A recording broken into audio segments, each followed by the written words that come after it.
Greetings and salutations, this is Jason Silverain and today I'm playing Tales of Maj'Eyal, also known as Tome. Before I go further, I wish to give full disclosure that I received this game for free along with a pre-release beta of its latest expansion, Forbidden Cults, which should be available on the 16th of May. This video will be focusing on the core gameplay of Tome, however, and will be acting as a first impressions of a new player. Due to the sheer depth of the game's content and my experience with the majority of the game, I feel that I don't really have the experience to yet discuss the quality of the upcoming expansion in the depth I'd like. So I've put a link in the description to an excellent review by the Tome player Wyvern, who's actually completed the game with the new content, as well as creating a guide for one of the new classes available, which he completed the game with. Tome is a classic roguelike created by Netcore Games in 2012. If you haven't heard of Netcore, I'm not really surprised, as this is a one-man gaming studio, which makes the available community that's been built up and the support the game has received over the years rather impressive.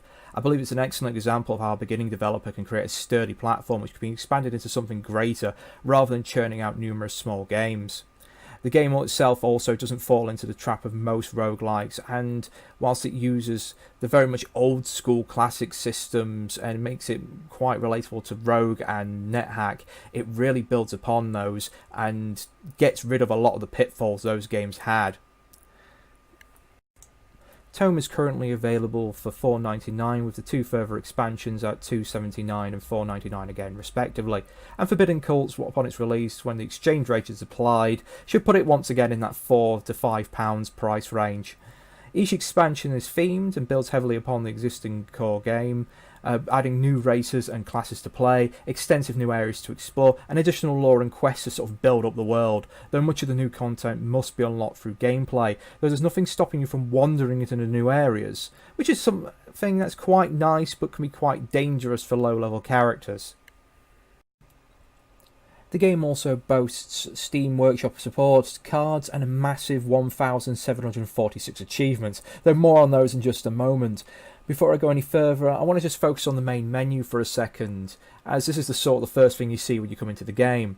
Now, the developer has gone out of their way to sort of make sure that you have access to the online community by adding links to Discord, the forums, Facebook, and Twitter, sorry. And I'm not usually too fussed about that. There's a nice thing that can link your Steam profile to the game forums.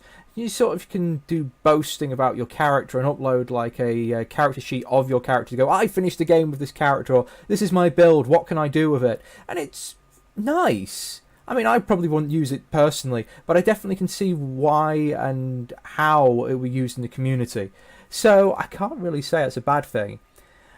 Add-ons is quite handy, so you can see all the mods you've downloaded. For once, I have downloaded next to nothing, so I'm behaving myself for now. Though I should say that Steam Workshop mods do not stop you gaining achievements, and that means that all of you people who want to update the UI or want to play with homebrew classes, you know, the ones that people have made, or want to try making your own and put it on the Steam Workshop, you can play with them and you can still unlock achievements. Absolutely brilliant. I really like that. The game also possesses a remarkable amount of customization as options, not just from your typical key bindings, but when you go into the game options themselves, you can customize the UI, change the font styles, the sizes, which is great for those who are having trouble reading this. Gameplay goes into what sort of effects you want. You can turn off the mouse. The whole game can be played on keyboard anyway, which is really nice. So if you've got something like a mouse pad or one of those little mouse nipples in the middle of your keyboard which gets in the way, turn that off. Online has its own options, so you can make yourself as much online or offline as you want. I mean, I haven't done anything with the online filters. I'm sort of got most things disabled at the moment. And you can even change your autosaves and such. So it's really nice to actually have this control over the game itself. Video options are also quite welcome. As you can see, not only does it give you quite a few options, it also explains what each of those options do, and that the fact you have to restart to take effect, which is always nice. Though most people assume that nowadays. So, gotta go back in. And I'm going to just turn on the music. The music for this game is very good, though it's not actually made by the dev, it's made by commission. But it's definitely, whoever he got to do it, he did a very good job. It's very atmospheric. And with all that finally said, I really should just now get into the core game itself. Beginning a new game, the first screen I'm greeted with is the character creation, and whilst I've not unlocked any of the additional races or classes yet, as you can see here at the top, there's still a decent selection to choose from. Each race has a background description building upon the game's lore, and some are further broken down into particular sub-races that favour styles of play. The main difference between these are the minor stat alterations and the available racial traits that can be bought when levelling up. As a balance mechanic, races other than the standard human have an experience penalty depending on how powerful their initial bonuses and racial traits can be considered to be, ensuring that in the much later levels they've levelled up a lot slower and can actually struggle in the later dungeons. However, it should be said that looking on the forums, it seems like a +1 or 2 isn't really a big difference to your stats, and at the later levels where you've got stats over 60, it doesn't really pay off that well in the end. What really you're aiming for are the racial traits. The classes themselves are also quite interesting. You start off with a lot of options for the warrior, a few less for the rogue, and barely any for the mage. But as you can see, it's the more complicated classes that you have to unlock, and it acts sort of a skill gate for the game. By that I mean you have to play the simpler classes and understand them before you can unlock the more complicated classes. I mean, Scion's a little different. You start with the Possessor there, and that's all about body hopping. Or stealing a foe's corpses for their own use, discarding their own bodies for a while to use others. Which is a really messed up class indeed. And it even warns you that it's a very strange class and very confusing for beginners. The game also has 3 difficulty settings: easier, normal and nightmare. The other 2 are unlocked, I believe, by completing the initial storyline, though don't quote me on that, I'm still not sure. Now, nightmare basically increases the level cap of the zones, meaning that creatures can be more powerful in each zone of an area they're in. All their talents increase in difficulty, rarer creatures become more frequent. You can't use stairs immediately after you've killed something, but you can get different achievements for the game, and this also ties in with the permadeath options you have. You have exploration, which is no permadeath, you can keep loading. You have adventurer, which has has a limited number of lives, which you earn them every few levels, and traditional roguelike, where you only have 1 life, and if you die, that's it. Now, each of these have their own set of achievements. Again, this is why the game's got over 1,000 achievements, because each achievement usually has 4 versions of it.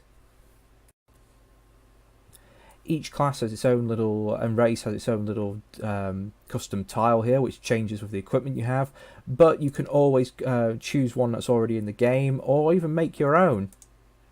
Which means when you actually play the game, you can always ensure that you've got a marker for your character that you'll recognise. You can also make random characters with just a click of a button, which even makes your random name, which is lovely. Or you can load pre-made characters which you've made in the past. So this is one of mine. Yes, I will overwrite that character. I was doing quite well with that character as well, but just for the sake of the game, I will go with it. And here we are in the beginning dungeon. I'm surprised it's not actually giving you the explanation of the dungeon, but this, for the dwarf, you have a bonus dungeon. You were part of a group sent out to explore a dungeon, and your team was destroyed. It's just you and your berserker colleague. So that's a pickaxe. Ooh, better get rid of the worms first. And as you can see, the UI is very simple. You can hover over an enemy to get all its stats. You can inspect creatures closer, and it really is like classic NetHack or that style of game. It's really for people who want to learn the stats and understand what they're fighting, and it's a bit of a mathematician's game, really. Now, if I click on my own character, we'll just go to the level up screen. Now, your stats are broken down into classic strength, dexterity, constitution, magic, willpower, and cunning. It's not really anything new. These stats are used plenty of times in traditional fantasy, other roguelikes, but I like the fact that it explains everything for you and what sort of things each stat gives, which not all roguelikes do. I'm looking at you, Dungeons of Dreadmore. I have no clue what half your stats do. Let's level up Shield Pummel, and I'll go with the passive that restores my stamina quickly. And each of these sections have has different points you can spend. So generic points. Let's spend that in my racial traits. Now, the dwarves themselves have racial traits like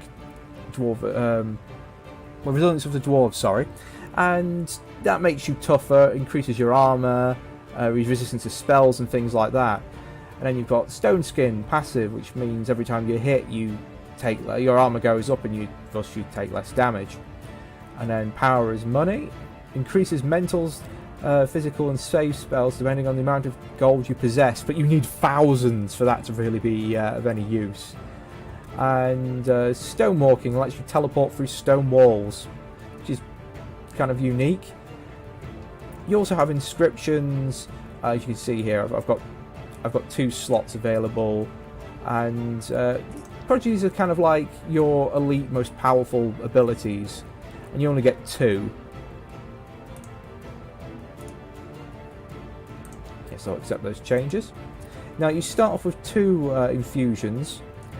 And infusions are sort of talent. You can find these crystals that you basically inscribe their runes onto your flesh. That's what infusions are. So you always have the chance to gain new spells.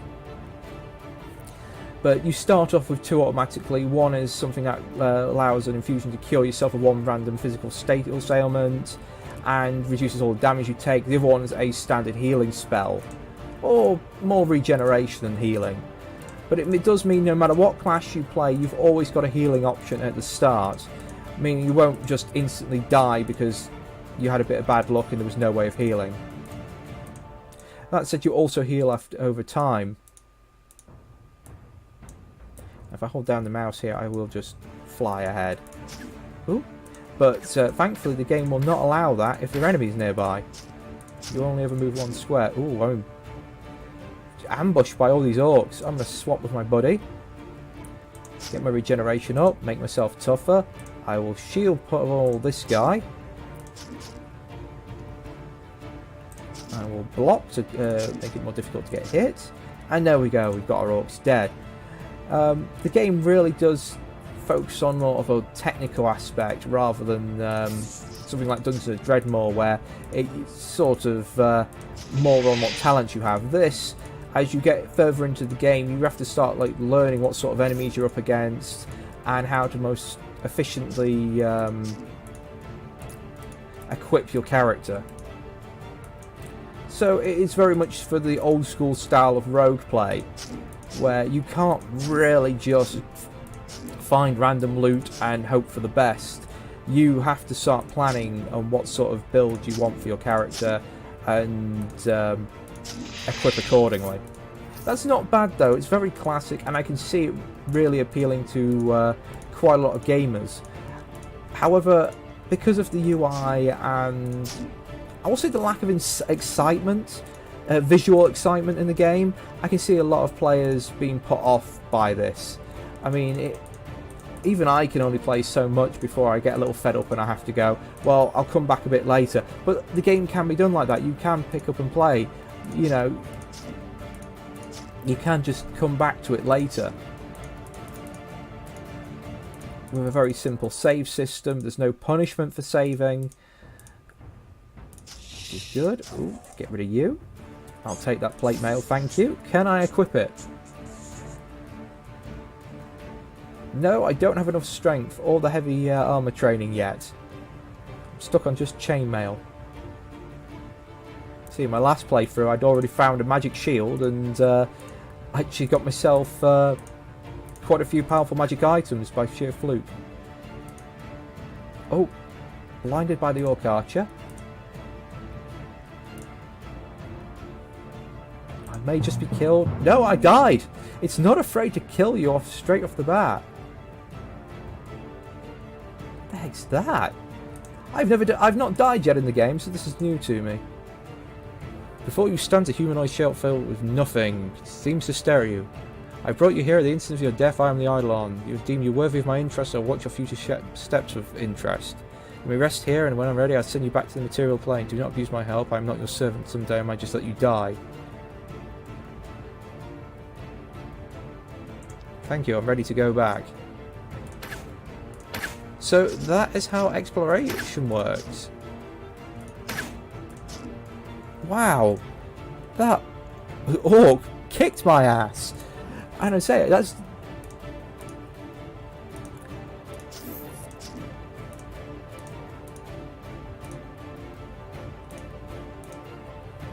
There we go. Now, as you progress through the game, outside this starting dungeon, there is a small dwarven city, then the true start dungeon for the dwarf, where I'm continuing solo without the help of my companion here, who's not actually doing that much at the moment. Normally he's a bit more active and good at killing off enemies just before they can get to me. There we go. Thank you. You then use an open world to explore, many of forests and fields and the like. So it's not all dungeon exploration, and it's sort of how it's building upon the original Rogue series. That was all just sort of, here's your starting town, then it's going to the dungeon, go down as far as you can get, and then how do you die? How do you eventually die? This has got a decent storyline, it's got a handful of NPCs. I won't say it's got vast amounts of city building lore, because from the towns I've gone around, they're very much built for a gaming perspective. You go in, the only real people you can talk to are the shopkeepers. The town is built around its shops, and you know, it's like Skyrim or anything. Have I passed the stairs and not noticed?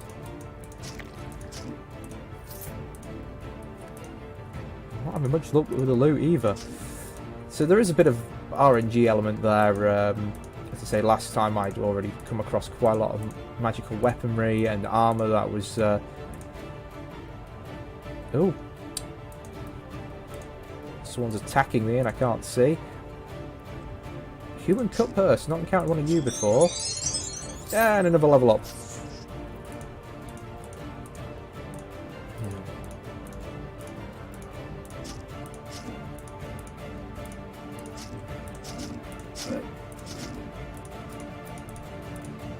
I really think this is going to be one of those Marmite games. You will either love it or hate it. And I perfectly acknowledge what they're trying to do here. This is great for those who love classic NetHack.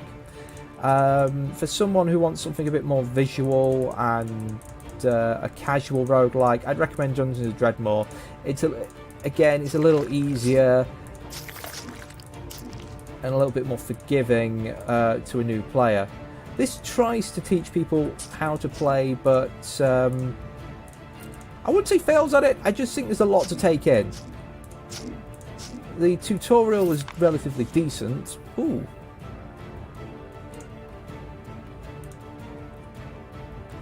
I'll take the Skull Cleaver, War Axe, and light leather armor. So we'll wear that. Is that one-handed or two-handed? Life stealing, nice. I'm not sure what Blight is. Again, the game itself has has a very good wiki, it has a very good community. I could learn all this with a little advanced reading, but the way I'm playing is I'm sort of learning more each time I play, and how far I get. I'll learn new combinations and what works and what doesn't, and that's what this sort of appeals to. But thank you for watching. I hope this gives you a nice idea of Tome, and if people would like to see me play some of this, please let me know in the comments.